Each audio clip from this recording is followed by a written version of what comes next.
지난 시간에 이제 여말의 세 분 고승, 세 분 다 임재종의 대맥을 이은 분으로 알려져 있는데 그 중에서 태고보우에 대한 말씀을 드렸고, 오늘 두 번째 큰 스님으로서 나홍해근에 대한 설명을 드리려고 합니다. 나홍해근, 이분은 1320년생이고 1376년에 입적하셨습니다. 이분은 이제 출가의 동기가 아주 독특합니다. 이제 젊었을 때는 마을에 있는 서당에서 아주 손꼽히는 수재였고, 글을 잘 읽고 잘 외울 뿐만 아니라 행실도 아주 방정했다고 하는데, 페란간 자신과 같이 지냈던 그 벗이 죽었어요. 그러니까 참 그 나이 든 사람의 죽음도 안타깝습니다만은 젊은이들이 이렇게 죽는 건 정말 견디기 어려운 충격일 거예요. 그래서 나홍해근 스님은 그때부터 이게 도대체 죽음이라는 게 과연 뭘까?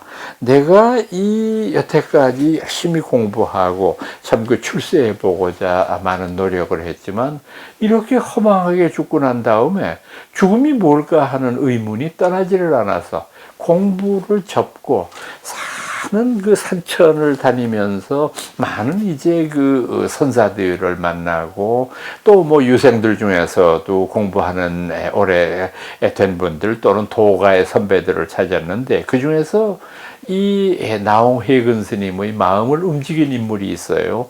요연이라고 부르는 스님인데요, 선승이었어요. 요연이라고 하는 분을 뵙고 참 그 죽음에 대한 의혹의 날개가 서서히 쓰러지는 듯한 느낌을 받고, 이것이 바로 죽음에 대한 불교 입장이구나 라고 하는 것을 깨치고 출가를 결행하게 됩니다.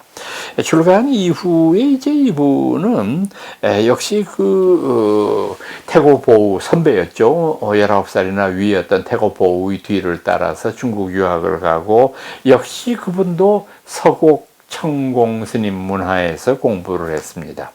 그러니까 같은 법맥을 잇는 데 있어서 두 분이 한 스승의 밑에서 크고, 그것이 동시에 맥이 둘로 갈라질 수는 없는 것이니까 이제 아무래도 태고보우가 여장자니까 태고보우로 생각할 수밖에 없지만, 이분도 임재종의 대맥을 이은 것만은 틀림없습니다. 그런데 이제 이분이 서곡 청공 스님에게 배웠을 뿐만 아니라 중국 유학 당시에 아주 특이한 경험을 했는데, 그것은 지공이라고 하는 스님을 뵙게 된 겁니다. 지공, 이분은 중국식의 이름을 쓰기는 했지만은 인도 스님입니다. 그러니까 인도 사람으로서 중국에 와서 선종을 전하는 그런 그 일을 하고 있다가 이제 그 동방에서 온 그 해근 스님을, 나홍 스님을 만나게 된 거죠. 그래서 두 분이 참 의기투합하고 굉장히 많은 이제 그 덕담을 주고받고 도에 관해서도 서로 의기투합했는데, 아마 그런 영향 때문인지는 몰라도 나홍해근 스님에게는 임재종적인 면만 있는 것이 아니라 인도선적인 면도 다수 발견이 됩니다. 이분의 저수를 보면은 나홍어록이라고 하는 것은 아주 아름다운 그 어른의 시집입니다만은, 거기에서 보면 임재종적인 면이 물론 강력하지만은 중국선 쪽인 그런 가르침뿐만 아니라 인도선의 분위기가 있는 그런 표현들도 많이 하고 있다고 하는 것을 알 수 있습니다. 그래서 이제 이 나홍해근은 귀국하고 난 다음에 그 회암사라고 하는 절에서 머무셨거든요. 그래서 이제 이 어른은 당신이 회암사에 머무실 동안에 역시 그 지공 스님을 고려로 초청을 한번 한 적이 있어요. 그래서 지공 스님은 고려로 와서 우리나라에서도 법문을 하신 적이 있어요. 그리고 난 다음에 이 어른 돌아가시고 난 다음에 자기의 그 은사였던 지공 스님을 모시기 위한 부도를 세우고, 나중에 나홍해근 스님의 부도가 세워지고, 또 나홍해근 스님의 법제자로 무학자초가 있습니다. 무학스님 여러분들 다 잘 아시잖아요.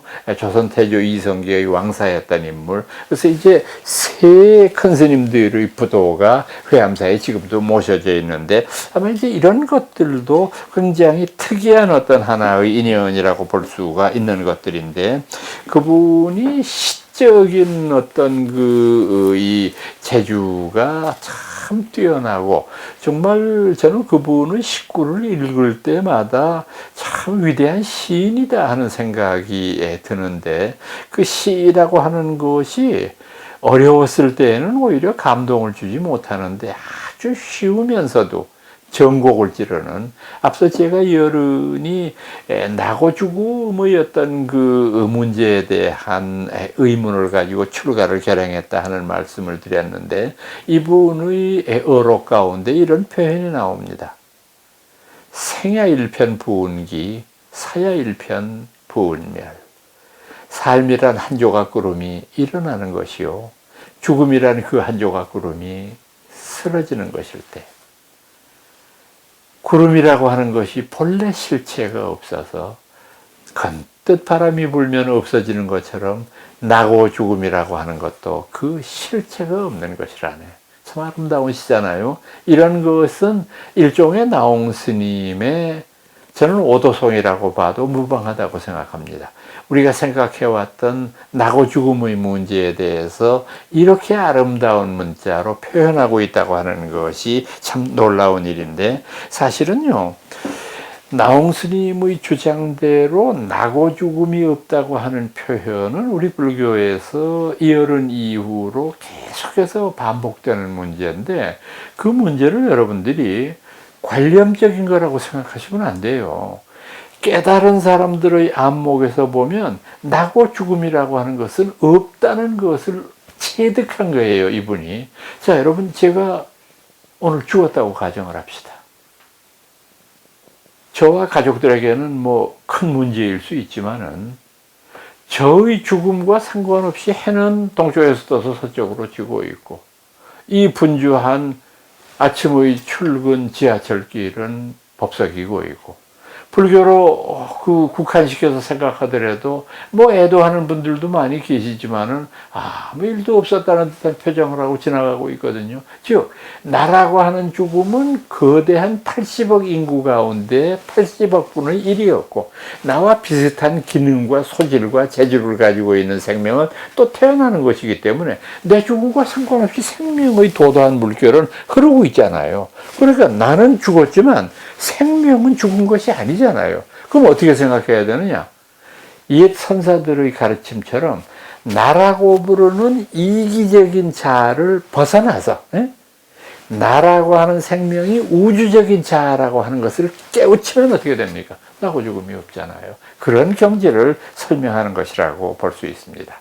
이분은 이제 그 왕사도 지내셨습니다만은 마지막에 은퇴를 결심하고 여주에 있는 실륵사에 잠시 머물고 계시다가 그곳에서 입적을 하셨습니다.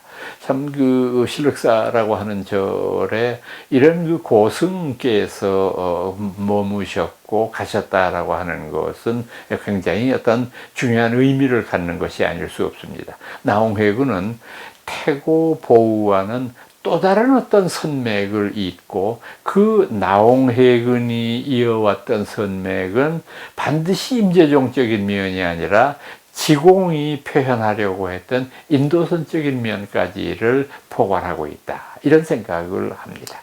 오늘은 여러분들께 여말의 세 고승 가운데 두 번째 분 나홍회군에 대한 말씀을 드렸습니다.